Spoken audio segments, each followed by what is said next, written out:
Ano nga ba ang mas magandang solar panel na gamitin? Yung bifacial na pati yung likod ay sumasagap? Or yung monofacial na harapan lang yung sumasagap ng liwanag? Pero mas mababa ng konti yung presyo. So yan po yung pag-uusapan natin ngayon at yan kasi yung aking may experience dito sa aking solar setup. So yan po yung tatalakayan natin, mabilisan lang. Let's go! Another day, another project. Yan. Ilipat namin itong dalawang 590 watts dun sa taas. Ayan, baklas muna kami, baklas. Kaso mawawala ng bisa itong ating bifacial feature.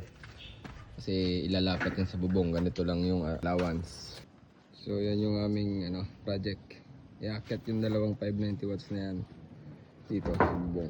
Yan, bali dito ilalagay, harap. Sa east, facing east. Ito kasing dalawang 550 watts ay facing west ito. Yan, bali tutok siya sa araw ngayon. Makulimlim lang sinamantala namin. Mainit kasi masyado kapag tanghalin tapat. Dun sana maganda kasi habang may araw pa sa hapon, may harvest pa rin na malakas. Kaysa dito na kulimlim na dito, may shading na dito. Ganitong oras, 3:57. Kapos yung wire, nakakatamad ng magdugsong-dugsong. Mas mabigat talaga yan kasi yan ay bifacial. Ilang kilo kaya yan? 1.5. Uy, mas mabigat nga, 31.5 kilos. So mas mabigat yung bifacial. So malaking bagay din na elevated siya kasi yung agos ng tubig ay hindi maiipon kasi umaagos nga yung tubig. Hindi katulad dun sa ginawa ko dun, na flat lang, naiipon yung tubig. Yan, patapos na. 5:30 na po ng hapon. Pero maganda pa rin yung sikat ng araw dito. Kaya yan ang hinahabol ko sana doon. Ito wala na to, may may shading. So pag nagdagdag ako ng dalawang panel, another SEC yun doon at doon. Ayan, nailipat na po natin yung solar panel na dalawang 590 watts. Dating nanggaling siya dito, yung dalawa. Ngayon ay naando sa bubong. Ayun. Akyatin natin para makita nyo. So yung 200 watts na panel ko, dating nandito. So ito lumakas din yung harvest ngayon. Kasi gumagana yung bifacial feature niya kasi. Naka 1 meter na agwat siya dun sa surface dito sa ground. So ayan po, ito yung aking dalawang 590 watts na dating nandun. Yan. Mas malakas siya sumagap dun kasi umaabot ng 39 amps yung pinapasok niya dun sa battery. So ngayon ay umaabot na lang ng 33 yung pinaka-peak niya. Kahit anong oras, kahit gaano katingkad yung init. Kasi nga ay inilipat ko dito sa bubong. So nawala yung bifacial feature niya. Na unlike doon ay sumasagap yung ilalim niya. So ang laki nung nawala. Nasa 6 ampere yung nawala. So malaking bagay yun. Tapos ito naman yung aking monofacial. Yung ilalim naman ito ay walang bifacial nga. Hindi siya dual glass. So ayan, yan yun. So nag-research din ako kung ano ba talaga yung mas maganda. Ito kasi 5.1 yung bili ko. So 550 watts nga lang ito. Yun naman, mura lang kasi yun noon. Nabili ko lang yun ng 3.8. Ngayon kasi mahal na. Ito 5.1, 550 watts pero monofacial. So yung pinagpilian ko dati ay bifacial siya pero 5.9. Pero 610 watts yun. Malaki sana ang epekto nun. Kaso nga lang hindi siya available pa. Kinabukasan pa daw darating. Kaya ito yung binili ko kasi ito na lang yung available. Nagmamadali ako noon na bumili. Kasi kalaban nga ay yung oras at ang isa pa yung kompetensya sa pagbili. Yung kasing mga installers ay nag-aagawan talaga. Kakaubusan ng supply. So kapag patumpik-tumpik ka pa, ay baka maubusan ka ng battery, ng panel. So alin nga ba yung mas maganda? Bifacial or monofacial? So sa bigat ay mas mabigat yung bifacial. So mas malaki yung chance na maibagsak yan ng installer.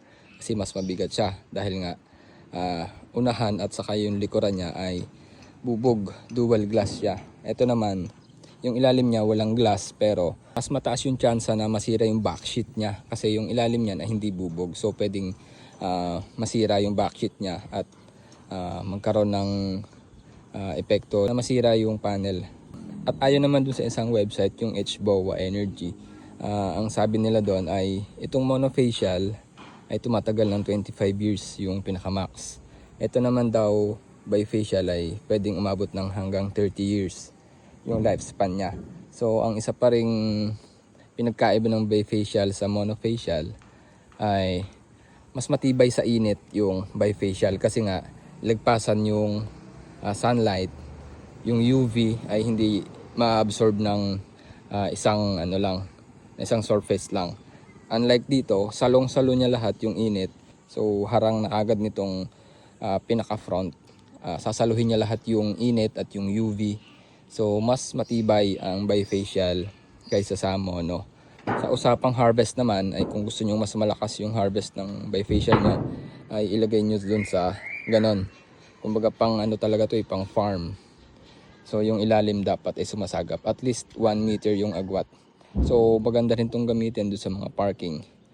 Yan yung pinakabubong nyo. Marami na akong nakitang ganyan yung mga resort. May ganito. Yung parking nila, yung pinakabubong. So ayun lang, yun yung experience ko dito. Mas malakas talaga yung bifacial kapag hindi nakalapat sa bubong. So no choice ako.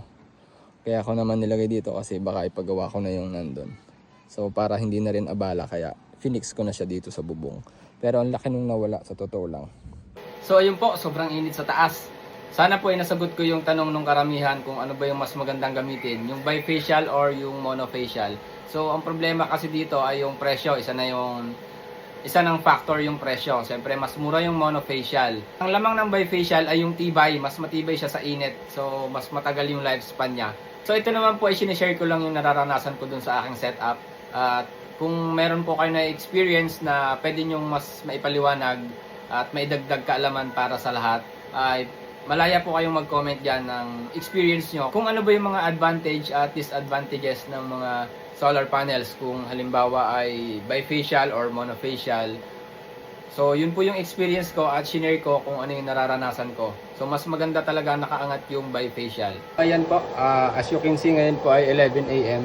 So dati po ay sa 11 AM umaabot na yan ng mga 35 hanggang 37 amps. Pagdating naman ng alas 2 umaabot siya ng hanggang 39 amps. So ngayon ay malaking epekto yung pagkakalipat niya doon sa bubong. So mahina yung harvest niya. Dati hanggang 1080 watts.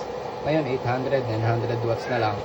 So lalo na kapag alas 2, nung naandun pa yun sa baba, wala pa siya sa bubong, ay hanggang 39 amps. Ayan, so bali parang nagpantay na lang din yung 550 watts at yung 590 watts. Bali dalawang 550 watts na monofacial, tapos dalawang 590 watts na bifacial. Ang nangyari nung nilagay ko siya sa bubong, parehas, ay nagpapantay siya ng 33 amps. So yun yung downside kapag yung bifacial ay nilagay mo sa bubong. Parang ang nangyari ay naging ano na lang siya, monofacial na 550 watts. So ako naman po ay nag-share lang ng mga experience ko dito sa aking setup.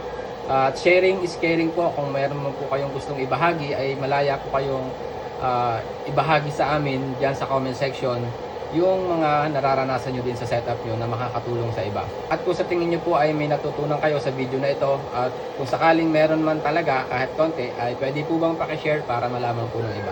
Maraming salamat po.